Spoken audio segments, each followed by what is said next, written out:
काय लिहिलंय माझ्या राशीत? हो बाई, धनलाभ होईल हेच तर पाहिजे होतं. सौरभ, काय तुमची रास कोणती? कन्या. कन्या. कन्या लिहिलेलं की या वर्षी संगीताचा लाभ होईल. तुम्हाला वाजवता येतं का? जाऊ दे, ऐकता येत असेल ना. पण तुमची रास कोणती सांगा बरं. विंचू. वाटलंच होतं मला. विंचू. जास्त पुढं पुढं करू नये. नागिनीच्या शेपटीवर पाय देऊ नये. धोका. अगं बाई, जावई बापू आले. या बरं, बसा बसा बसा बसा. नाही तिथे नको, इथे इकडे इकडे इकडे. आता कुटुंब प्रमुख ना आमचे, इथं बसलं पाहिजे. बसा बसा. जावई बापूंसाठी कॉफी घेऊन. जयंती वहिनी, मला अजून एक चहा चालेल. आणली ना सावळी. जा बाई. हा, सावली वहिनीने काय फक्कड चहा बनवलाय. वा वा वा. चालेल ना, चहा घे. नको, तू कॉफीच चांगली असते. आण ग लवकर. हा. आली आली कॉफी आली.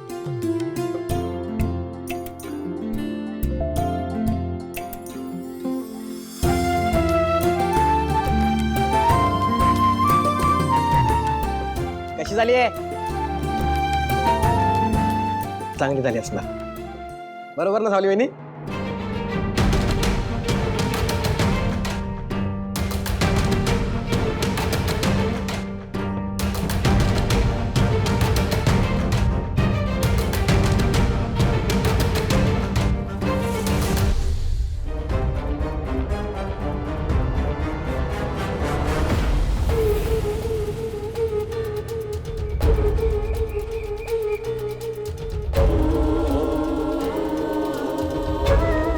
सावली खोटं बोलली. आपली साहू आपल्यासोबत खोटं बोलली. म्हणजे इतके दिवस ती आपल्या समोर खोटं चित्र उभं करत होती. तर मी आम्ही तिच्याकडनं वचन घेतलं होतं, काय बी झालं तरी तरी कधी बी ते घर सोडायचं नाही. साहू वचन दे मला. दिलं वचन बाबा. माझ्या वचनामुळेच माझी साऊ तिथं अडकून पडली. तिचं आयुष्य दावणीला बांधलं. पण नाही, हो थांबा, लगेच कुठं निघालात? आता कशा पाय थांबायचं? आपल्यामुळं आपली साऊ तिकडं नरक यातना भोगत असताना आपण कशा पाय थांबायचं? आपली साऊ इथंच राहील. काही जड नाही आपली पोरगी आपल्यासाठी. आणि इथं तिच्या हक्काची आपली माणसं आहेत. बरोबर बोलताय बाबा तुम्ही. तिथं ती परक्या माणसात अडकली आहे. अहो निदान इथं तिच्याशी बोलायला चालायला आपण हक्काची माणसं तरी आहोत. अहो जरा माझं ऐका. मला माहिती आहे तुम्ही बरोबरच बोलताय, पण आता आपली साऊ आपली आधीची साऊ नाही राहिली हो. तिच्या पुढं आता सौभाग्यवती असं नाव लागलंय. ती आता भागवत नाही, मेंदुळी झाली हो. आणि अशात जर ती इथं आली तर मग लोक काय म्हणतील? तिच्याकडं कुठल्या नजरेनं बघतील बरं? तिचं आयुष्य आता आहे ना, त्याच्यापेक्षा जास्त नरक होऊन जाईल हो. म्हणजे आई तुला नेमकं म्हणायचं काय? मला असं वाटतं का एकदा तुम्ही चंद्रकांत साहेबांशी बोलायला पाहिजे.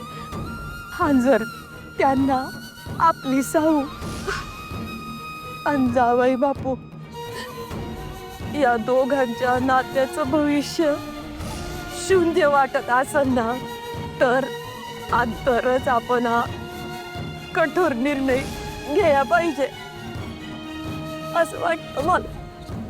आई हे समजत तुला वाटते, पण साऊचं काय? आपण तिच्याशी बोलायला हवं ना काय ते? आहे. पर त्याआधी चंद्रकांतरावांशीच बोलायला पाहिजे. मग ठरवू काय करायचं ते पुढं.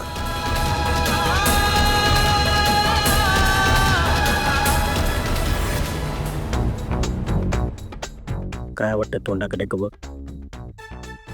मिलाप झाला असणार ना? तोंडाकडे बघून तरी काहीच जजमेंट येत नाही बबलू, पण काही सांगता येत नाही. तुला माहिती ना दादा कसा आहे. बबलू तुझी उंची किती आहे? माझी 4'11". मागे एक विहीर आहे हा. त्या विहिरीची उंची 11 आहे. दोघांना बुडवून बुडवून मारेन मी. तुझी किती आहे? मी पण नाही वाचणार.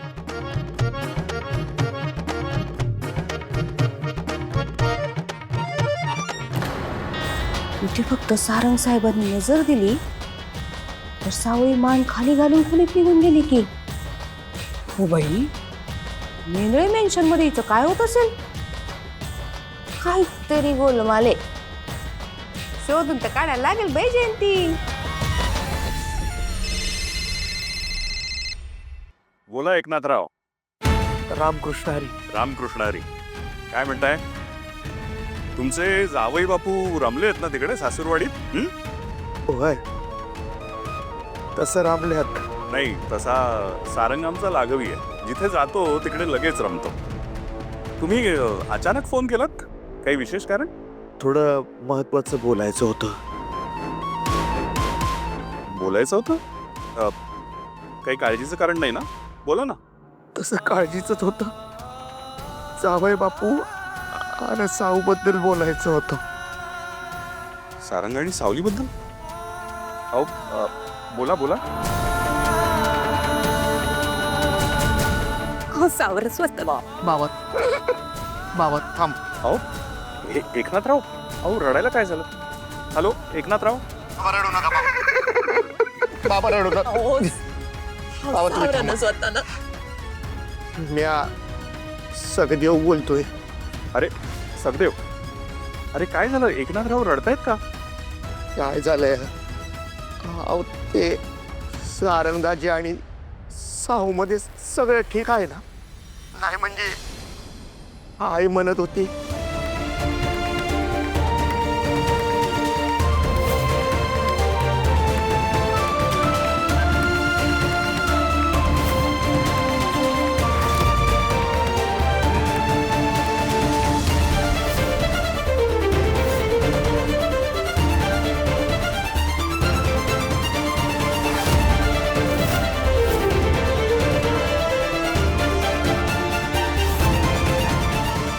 असं आहे बघा समज. सखदेवा,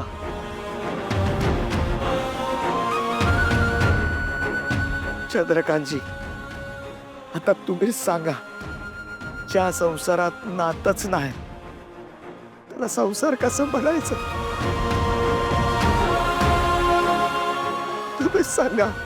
नाही, बरं झालं तुम्हाला आपणच कळलं हे, कारण माझ्यासाठी समस्याच होती की तुम्हाला हे सगळं सांगायचं कसं. पण ठीक आहे, आता विचार असा करा की जी साधारण नाती असतात, जी वेळ देऊन विश्वासाने बांधलेली असतात, त्यांच्यामध्ये सुरुवातीपासून गोडवा निर्माण होतो. पण हे नातं तर अचानक निर्माण झालंय ना. ज्या परिस्थितीत हे नातं निर्माण झालं त्याची तुम्हाला कल्पना आहेच. त्यामुळे मला वाटतं आत्ताच आपण कुठल्याही निष्कर्षावर यायला नको. आपण सारंग आणि सावली दोघांनाही थोडासा वेळ द्यायला हवा. आणि हे बघा एकनाथराव, मी सारंगचा बाप आहे म्हणून हे बोलतोय असा समज करून घेऊ नका. अहो, परिस्थिती किती नाजूक आहे तुम्हाला कल्पना आहे ना. आणि म्हणूनच मी तुम्हाला विनंती करतोय की फक्त थोडा वेळ जाऊ द्या. अहो, तुम्ही सांगताय ते खरं आहे, पण आमच्या साऊ बरोबर जे काय. हो, जेव्हा नाती अशा नाजूक वळणावर असतात ना, तेव्हा त्यांना वेळ देणं एवढी एकच गोष्ट आपल्या हातात असते. मला खात्री आहे जसं जसा काळ जाईल तसं सारंग आणि सावली एकमेकांना समजून घेतील आणि सावलीचा चांगुलपणा सारंगला नक्की कळेल आणि तो तिचा स्वीकार करेल. आणि खरं सांगू का, सारंग एक अत्यंत विचारी मुलगा आहे. त्याच्या मनात निश्चित काहीतरी विचार असणार. हो, म्हणूनच तर तो तुमच्या गावी आलाय ना तिकडे. चंद्रकांतजी, किती सोप्या पद्धतीने हो गुंता तुम्ही सोडवला बघा. अहो, गुंता कसला, नशिबाचा भाग आहे सगळा. तसंही आपल्या हातात काय आहे, करता करविता तर तोच आहे ना, तुमचा पांडुरंग. होय, हे समजा त्योच घडवून आणतोय बघा, आणि यातनं मार्ग बी त्योच दावणार आहे. खरं सांगू का, माझ्या मनात जराही शंका असती की सारंग आणि सावली यांचा संसार नीट होऊ शकणार नाही तर मी तुम्हाला स्पष्ट सांगितलं असतं. पण माझी पूर्ण खात्री आहे की ते गुण्या गोविंदानं नांदतील. माझी फक्त एकच विनंती आहे, तुम्ही फक्त विश्वास ठेवा या नात्यावर आणि त्याला वेळ द्या. अहो, विनंती करायची काय गरज आहे हो? अहो, तुम्ही इतक्या चांगल्या पद्धतीने आम्हाला ते समजून घेताय, हीच खूप मोठी गोष्ट आहे. अहो एकनाथराव, अहो एका नात्यानं बांधलं गेलोय आपण, त्यामुळे समजून घेणं स्वाभाविकच आहे. आणि तुम्हाला सांगतो, सारंग आणि सावलीच्या नात्यावरचा जो माझा विश्वास आहे ना, तो म्हणजे काळ्या दगडावरची पांढरी रेघ समजा. काळजी करू नका, सगळं काही व्यवस्थित होईल. बर, ठेवू का फोन? रामकृष्ण हरी. रामकृष्ण हरी. वा, छान. नाही, तुमच्या विश्वासाची दादच द्यायला पाहिजे.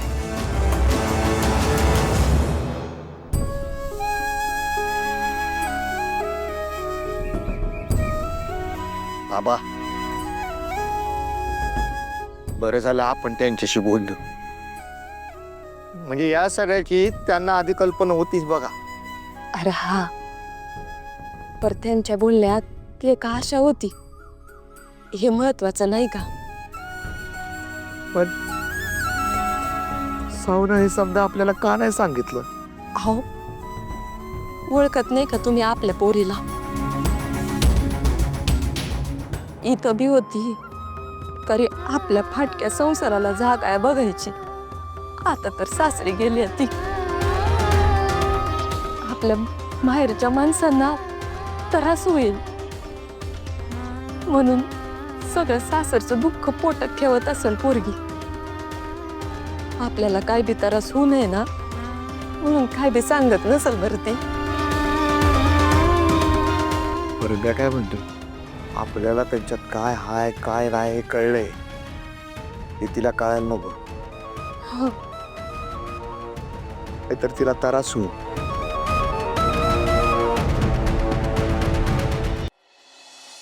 तिलोत्तमा, आपल्यातलंही हे युद्ध कधीच संपणार नाही. संपेल. मी तर म्हणते लवकरच संपेल, कारण तो दिवस मला जवळ येताना दिसतोय. तुम्हाला माहितीये ना सारंग तिच्या घरी का गेलाय? तिचं सत्य आपल्या सगळ्यांसमोर आणायला. चांगलंच आहे, सारंग तिकडे गेलाय हे चांगलंच आहे. कारण सत्य फक्त एकच गोष्ट आहे की ती मुलगी नितळ पाण्यासारखी शुद्ध आहे. आणि सारंगला जेव्हा हे सत्य कळेल तेव्हा तो तिचा निश्चित स्वीकार करेल. कधीच नाही. उभ्या आयुष्यात नाही, या आयुष्यात तरी सारंग तिचा स्वीकार करणं शक्य नाही. शक्य आहे, माझी पूर्ण खात्री आहे. इनफॅक्ट आता हेच सांगत होतो मी एकनाथरावांना की सारंग तिचा स्वीकार नक्की करेल. मला काय वाटतंय माहितीये, तुम्ही ना स्वप्न बघताय आणि ही अशी खोटी स्वप्न कधीच साकार होत नाहीत. तेव्हा ही अशी खोटी स्वप्न बघणं बंद करा आता. मी तुम्हाला सांगते, लवकरात लवकर तिचा खोटेपणा तुमच्या समोर येईल आणि तुम्ही तिच्या हाताला धरून या घरातून तिला हाकलवाल. बघा तिलोत्तमा, तुला आठवत असेल तर तू असंही म्हणाली होतीस की मी सावलीवर अन्याय केला तर सावली लगेच घर सोडून पळून जाईल. पण सावली तुझ्या अन्यायाविरुद्ध घट्ट पाय रोवून उभी राहिली. आणि एवढंच नाही तर तिनं आपल्या घरात एक स्वतःची छोटीशी अशी जागा सुद्धा निर्माण केली. आणि पुरे. This is sure waste of time, I tell you.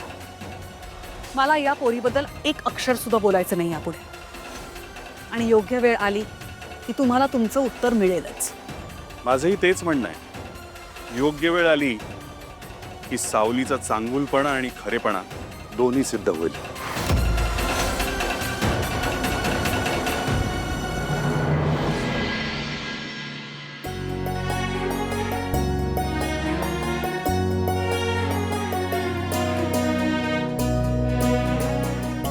सरू मावशी, किचन कसं रिकामं रिकामं वाटतं ना? हो ग, सावली नाहीये ना म्हणून. तुम्हाला पण असंच वाटतंय ना? मला पण सकाळपासून ना काहीतरी हरवल्यासारखंच वाटतंय. काय हरवल्यासारखं वाटतंय? अगं सावली नाही आहे ना, आता आम्ही दोघीच आहोत किचनमध्ये, त्यामुळे ना असं रिकामं रिकामं वाटतंय. या आधी पण ती नव्हती ना? ती आत्ताच तर आली आहे. हो तेच ना, आणि इतक्या कमी दिवसात खूप सवय झाली आहे तिची. चुकीच्या सवयी लावून घेऊ नकोस अमृता वहिनी. ज्या मुलीची आपल्या घरची पायरी चढायची लायकी नाही, तिच्याविषयी तू असं बोलणं तुला सूट नाही करत. तू मेहंदळे घरची सून आहेस, हे लक्षात ठेव. हो पण आता अमृता वहिनी प्लीज, ती फेक मुलगी मला आणि मॉमला या घरात अजिबात नकोय, आणि तिच्यामुळे मला आपल्या डिस्टन्स क्रिएट नाही करायचा आहे. त्यामुळे नेक्स्ट टाइम तिची बाजू घेऊन माझ्यासमोर बोलायचं नाही. एक ग्रीन टी माझ्या रूममध्ये.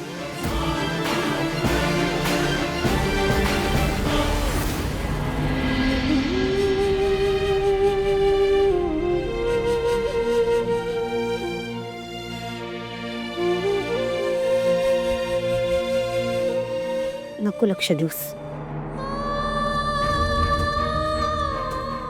सरू मावशी, मला खात्री आहे विठ्ठलाच्या कृपेने आणि तिच्या खरेपणामुळे सावली या घरात मानाचं स्थान नक्की मिळवेल.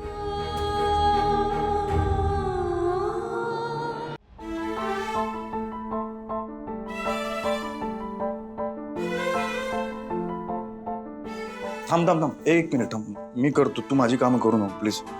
दे.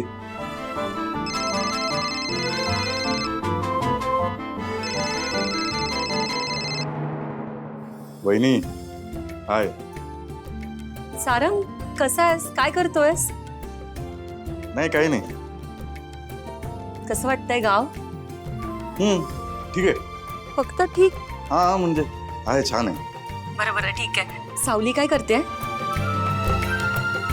तिच्याशी बोलायला फोन केलास का तू? नाही ठीक आहे, बघतोय मी काही दिवस झाले, लक्ष नाही आहे तुझं माझ्याकडे. या पोरीने आता वहिनी पण हिरावून घेतली आहे माझ्याकडून. अरे तसं नाहीये रे, तुझी काळजी असतेच, पण आज जरा ना सावलीची आठवण येते.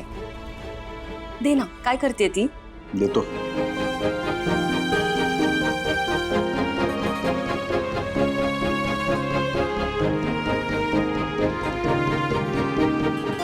काय मग माहेर वाशिंबाई, कशा आहात?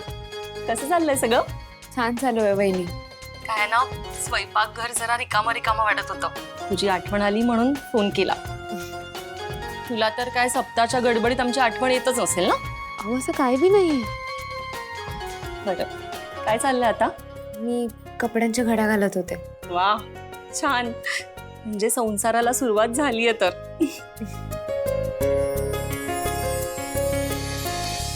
वहिनी, तुम्हाला एक गंमत सांगू का? सांग ना. अहो, मी ना नाश्त्यामध्ये सारंग सरांसाठी थालीपीठ बनवलं होतं. मला आधी भीती वाटत होती की त्यांना आवडेल की नाही, पण त्यांना ते आवडलं. अरे वा, म्हणजे एक एक पायरी चढण्याचं काम सुरू झालंय तर. वा. सावली, एक सांगू, तुम्ही ना आता एकमेकांच्या सहवासात आहात, आणि ह्याच सहवासात कळत नकळत आपण एकमेकांना समजून घेत असतो. एक लक्षात ठेव, हीच ती वेळ आहे एकमेकांना समजून घेण्याची, एकमेकांची मनं जिंकण्याची. आणि मला खात्री आहे तू सारंगचं मन नक्की जिंकशील. काय जिंकण्याच्या गोष्टी चालू आहे? काही नाही, काही नाही. सावली, चल मी ठेवते आता.